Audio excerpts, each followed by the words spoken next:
We're going to take a look at a little bluegrass piece called Silver Sand Rag. I have absolutely no idea where I found this piece of music, but I had it laying around for many years, so I thought we'd have a crack at it today. Like I've done with previous pieces, I'll break it down into sections for you. So let's get cracking. We're starting off here with a C chord, and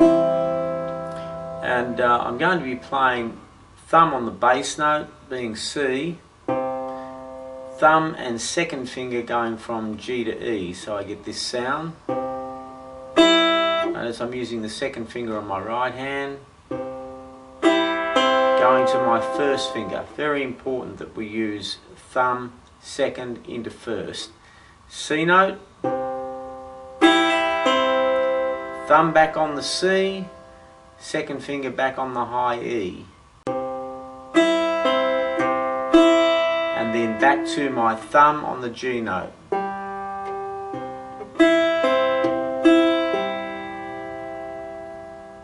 So getting a nice close-up on the right hand here, playing my C chord. It's thumb, thumb and second finger. First finger comes in and grabs what is my B string, or it's my C note. Thumb again, second finger's going to grab the E, the open E string, and then back to my open G string with my thumb.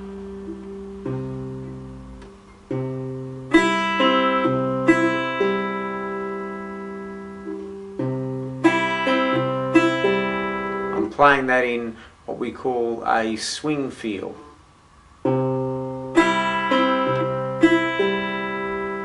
If I play it straight, it would be, but in the swing.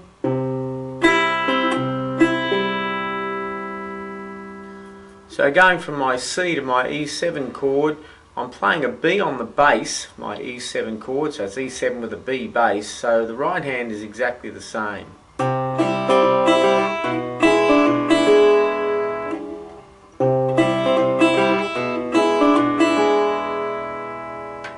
So the third chord now is an A chord. All I'm doing is half barring the second fret and stretching my fourth finger up onto the fifth fret. The right hand's exactly the same, playing an A bass to start. The only difference being at the end of the bar, instead of playing one note, I'm playing an A and a C. So I'm going to play thumb, then thumb second, back onto my first, this is my right hand, back to my A bass, and my second finger again plays the A on the octave on the first string. Now the last two notes I'm going to be using my thumb for the A and my first finger for the C sharp.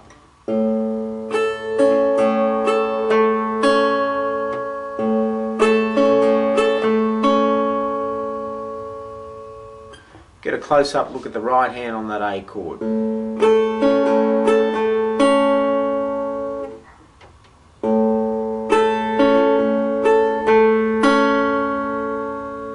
All that happens in bar 4 is I maintain the A shape.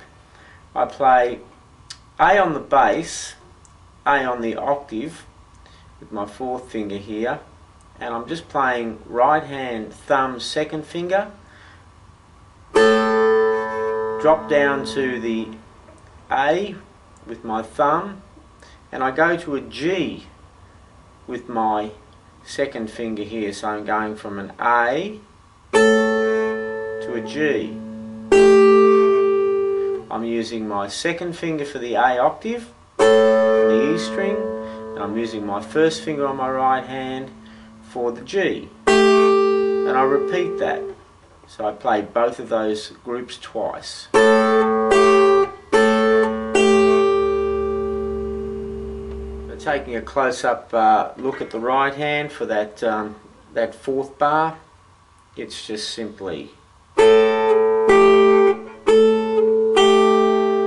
alternating second finger, thumb, first finger, thumb, second finger, thumb, first finger, thumb.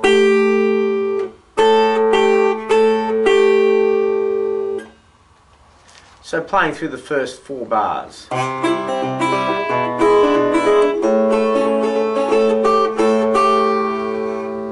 Nice and slow for you.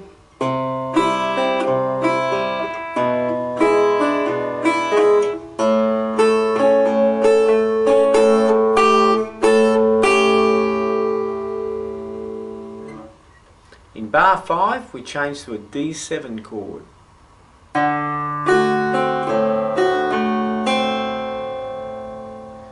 So on the D7 chord I play a D bass with my thumb, drop the thumb down to the A and grab the F sharp with my second finger,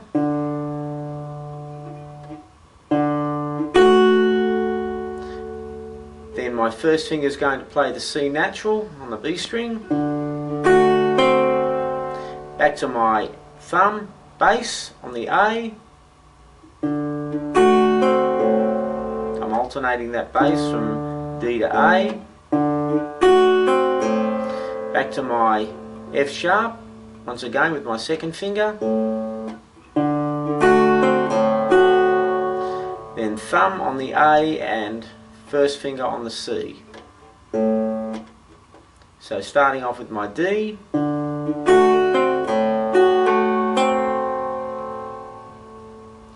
bar 6 I'm still in the D7 chord, playing my D again, my thumb, F sharp and A together, thumb and second finger, and then I played this little run going from my A to A sharp, which takes me in to bar 7,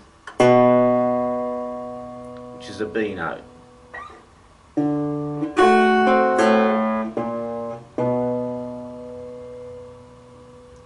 So starting on bar 5, playing through 5, 6, leading into 7.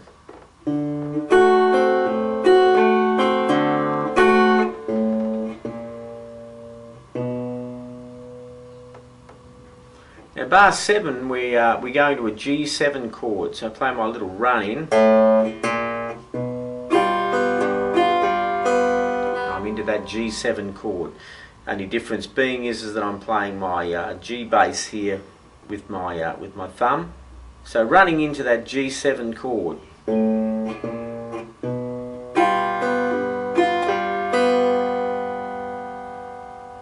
Bar 8, I'm going from a G chord to a G7th chord. So I'm pretty much just putting my 4th finger down here on the 1st string 3rd fret, which is how I shape my G chord. Playing my G on the bass, using my 2nd finger for that G note.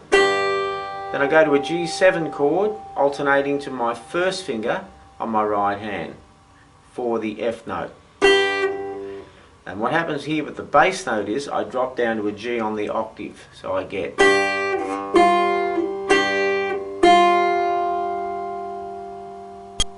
close up for the right hand on bar 8.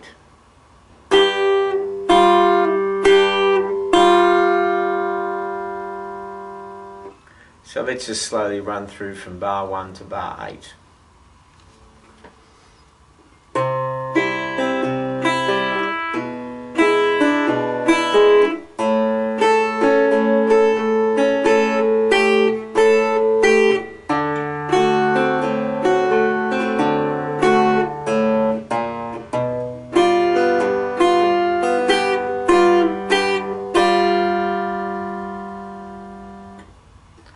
Bars 9, 10, 11 and 12 are the same as bars 1, 2, 3 and 4.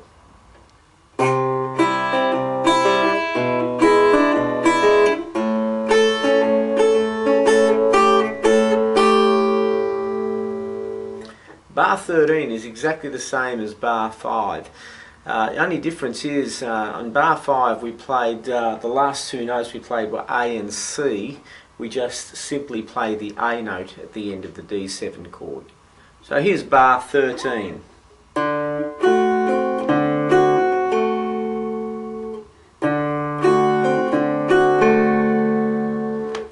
also notice on this particular bar I'm not going to alternate that bass note. I'm not going back to the A, I'm staying on the D all the way through.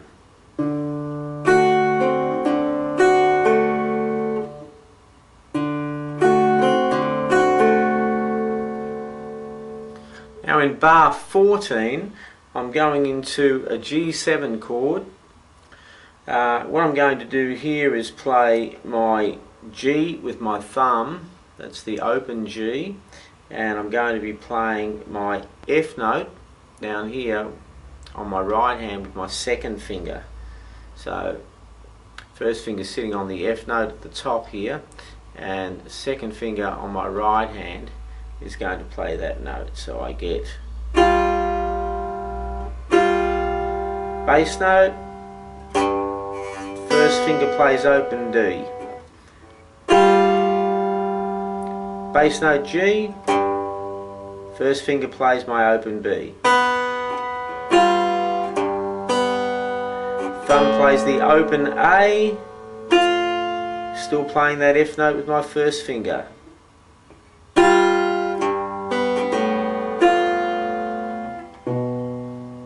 to my B note. Again, I'm using my thumb on my right hand and my second finger here on my left hand.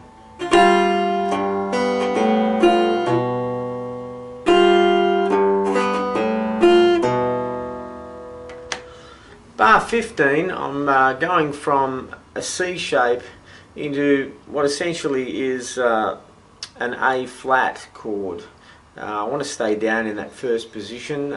Some people will move that up into the 4th fret, 4th bar fret, but I think we can manage an inversion down here in the first position. It's a little bit of a stretch with your 4th finger, but I'll just show you that chord change separately before we add the right hand.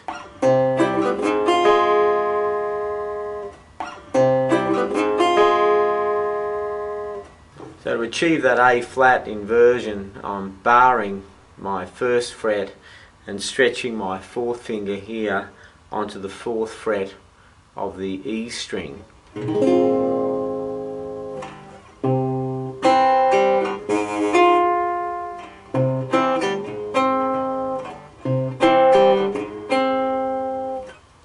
Looking at my right hand, in the C shape, I'm playing C bass, dropping down to my E with my thumb, and my second finger is going to grab the C note, my right hand.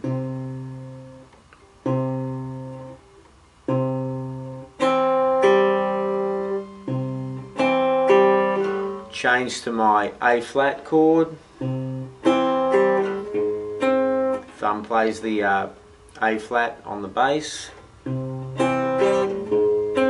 Second finger is grabbing that C. Thumb drops down to play the E flat note, which is on my D string. And finishing off bar 16, just basically playing a C chord.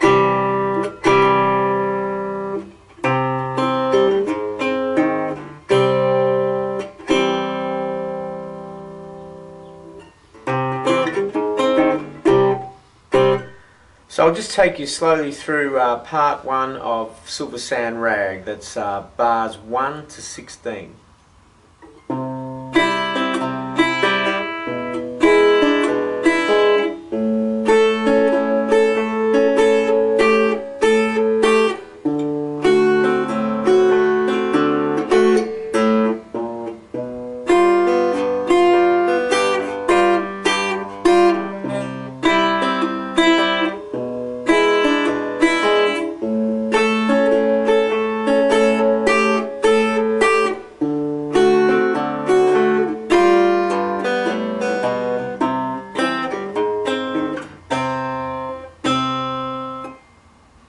Probably the most important thing to do is to establish your right hand, get that out of the way. So I'd work on going from my C chord to my E7 chord, nice and slow, just nice and slow to start with, and then just pick up your tempo.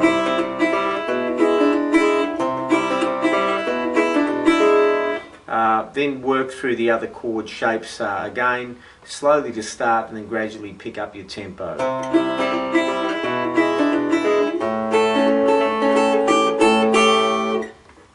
Persist with it, it's worth the effort, have fun, and hopefully I'll catch up with you for part 2 of Silver Sand Rag.